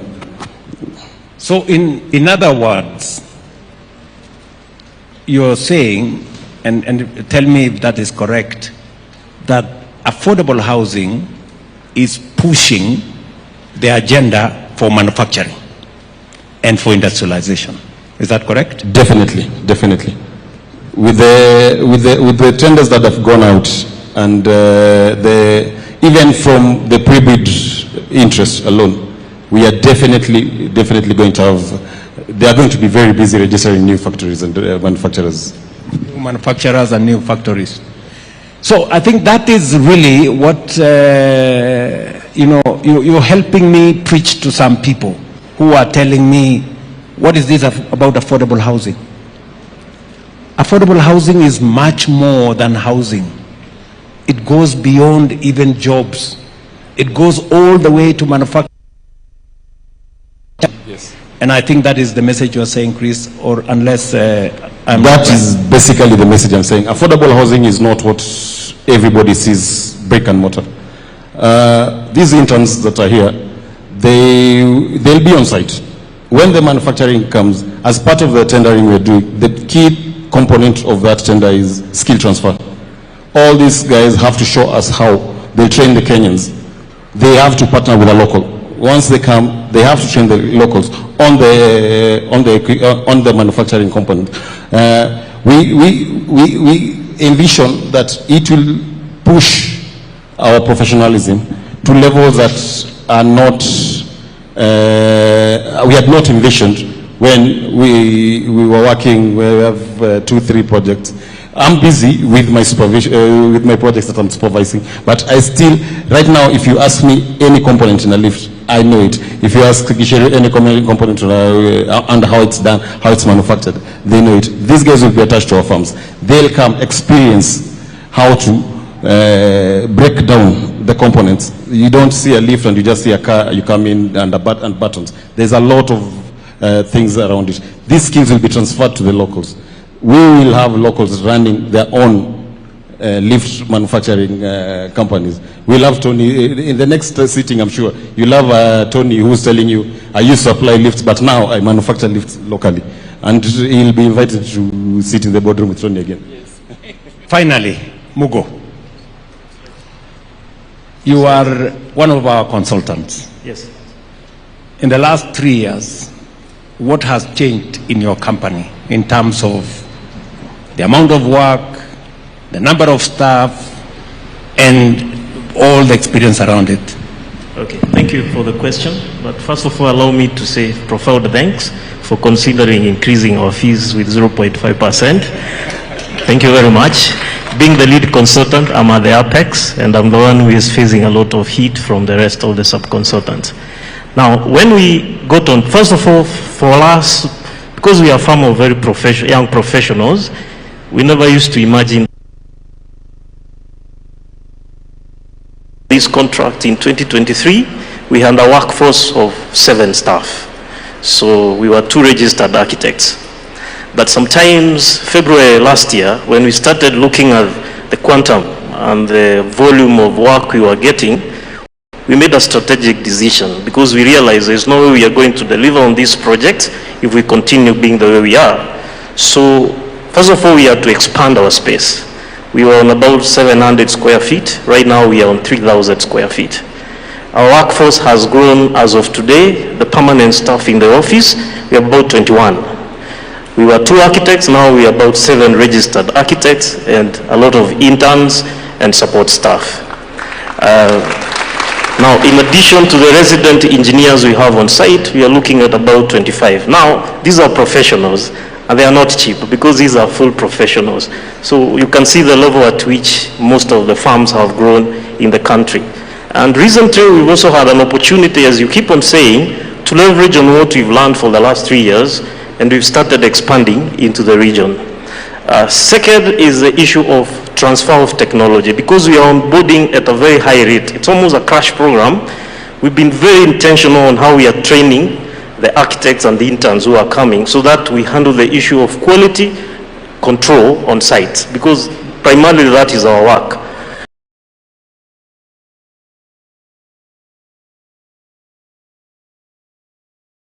So that has been very, very real to us because we've also been very intentional about it. I think for me, that is what I would say has been our experience, and about 75% of the workload in our office right now, it's affordable housing, and we are grateful for your confirmation that we are in this for a long haul. Thank you. We are in it for a long haul. Thank you. Yes, surely. We are sure, yes. Because I don't think the people of Kenya will allow any reckless politician to interfere with this program. I don't think so. Just looking at the numbers you have said, 7 registered, 7 professionals to 20 something. 21. That is 300% increase. Exactly. You know, that also includes our turnovers. Let's not discuss the turnover. The taxman is listening. But all of us must pay our taxes, right? Sure. Yeah. So your company has increased by about 300%. Exactly. Space from 700 square feet to 3,000. Yes. Employees from 7 to 21. Yes. And then you have now resident engineers and all the other people. Now not to mention the interns, yes, and not to mention all the other people. Exactly. So there has been growth in your consulting firm. 100%. Is that right? Yes, yes. So this is just affordable housing. Yes. We are moving now, just shortly, we will be moving to roads. Please prepare yourselves. Yes, we will. We will be moving to dams. Please prepare yourselves. Yes, sir. Because that's the next horizon we are moving to. Yes. Beginning this year, by the way. So, mujipange. Sawa. Will you pass on to your colleagues? Yes, I will. I know you have said it was good to increase your fees. But there was a small rider. I said you also consider a small stipend. Yes, I heard that loudly. Yes. So yes. you will take care of that. Yes, you will. I am wapige makofi. So I think let's stop there. I could go on. This is one program I am very passionate about. I can have this conversation for a week, non-stop. But let's stop there. Yes. Yeah, I think C.S. Alice is mentioning to me that Stanley here mentioned that the deposit was 10%. We have since passed the law and we have brought it down to 5%. And for those people occupying social houses, the deposit is 0. Yeah, the people occupying social houses. Because and most of the 3,000 people are social housing. So those people don't need a deposit now going forward. We brought it down to 0, and for the others, we brought it down to 5%. Just so that, Stanley, you can communicate to your members. Hey, Your Excellency. Ndakuwa mnafiki nisiposema hivi. Barikiwa. Your government imefocus sana kutu empower na kutusaidia sana. Assuming that affordable housing haingekuja. Hebu imagine jua kali yetu 720 million yenye contract imepeana huko. Wangetoa wapi hiyo pesa? Assuming that affordable housing haingekuja hapo mtaa Kibera. Hizo certifications za NITA zenye zilikuja kusaidia watu wetu wapate documents za kuingia kwa site kama mafundi zingetoka wapi, Your Excellency? I like once to express what congratulations, Your Excellency. Let people talk, and also on a humanitarian ground yenye umekuwa nayo, nasema asante sana. Hatujafukuzwa kama wale watitoka katapila toka. We've been systematically tunatoka pole pole, tunaongeleshwa, we negotiate, we agree, and then we move our people on our way that we have agreed with the ministry. Now on this phase also, we are still negotiating, and then tutaki keo sisi tukielewana ni wangwana sana, tunatoka kwa usalama. Na mimi nakupa mkono like ile shukrani kwa kuwa na ile roho ya utu ndani yako, kwa kuwa mzazi mwenye anaona chenye watu wanapitia, na kukuwa na utu ni kama hiyo yenye uzitaka watu wafanyiwe chenye ilikuwa inataka kufanywa Mukuru. Hiyo inaonyesha rais umesimama kweli na wananchi wa chini na unaelewa maslahi yao ya chini, na ndio nasema your excellency. Wale wengine wakisema unafanya hivi kwa sababu ya next election, sisi tunasema na tunaona unafanya hivi kutetea the next generation na wenye watakuja kuappreciate in future. Thank you, excellency. Thank you very much, Stanley. You don't have to thank me. I'm just doing my job. This is the job I asked for, and I want to do it and do it well. So, asanteni sana. Thank you very much, guys, for this interaction. I apologize if I asked you any difficult questions. It was not, we just, thank you very much.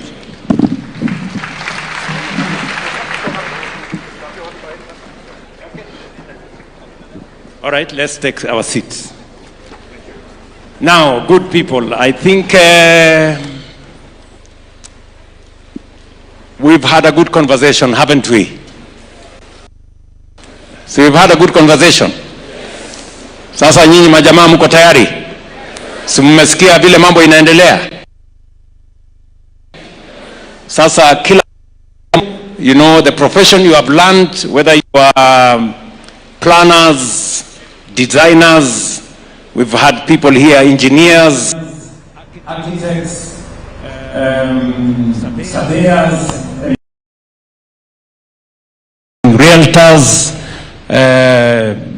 people who are working with the data scientists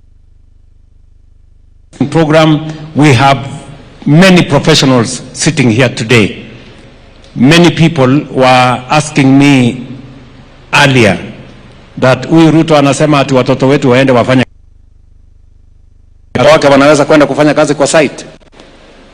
Sasa niwaulize, architect kazi yake inaweza kufanyika bila site?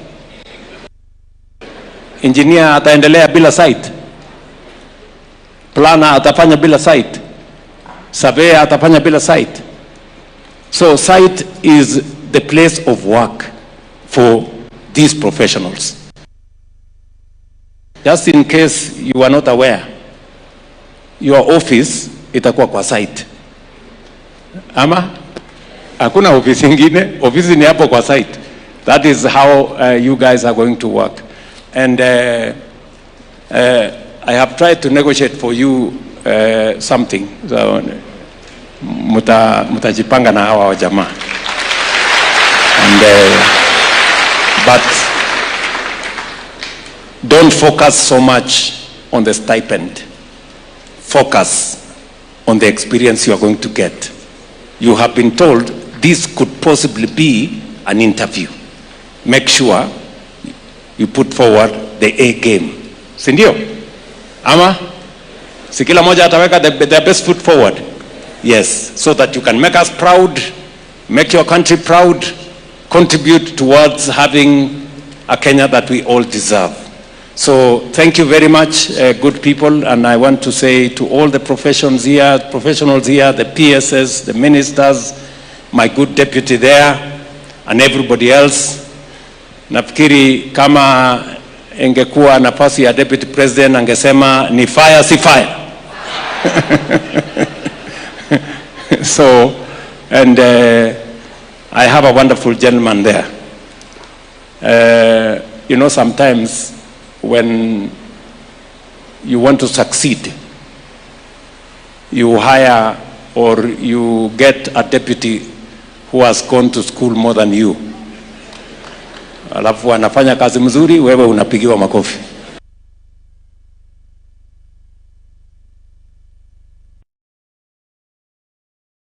Good people, I wish you well. Nawatakia heri, nawatakia baraka ya Mungu in everything that you are going to do. You have my 100% support, and you have our goodwill, and you have our prayers. Asanteni sana, and God bless you. Thank you. A wonderful round of applause for His Excellency and the teams. As we wind up, I'll now request that, with your permission, Your Excellency, as we close with the national anthem, the anthem.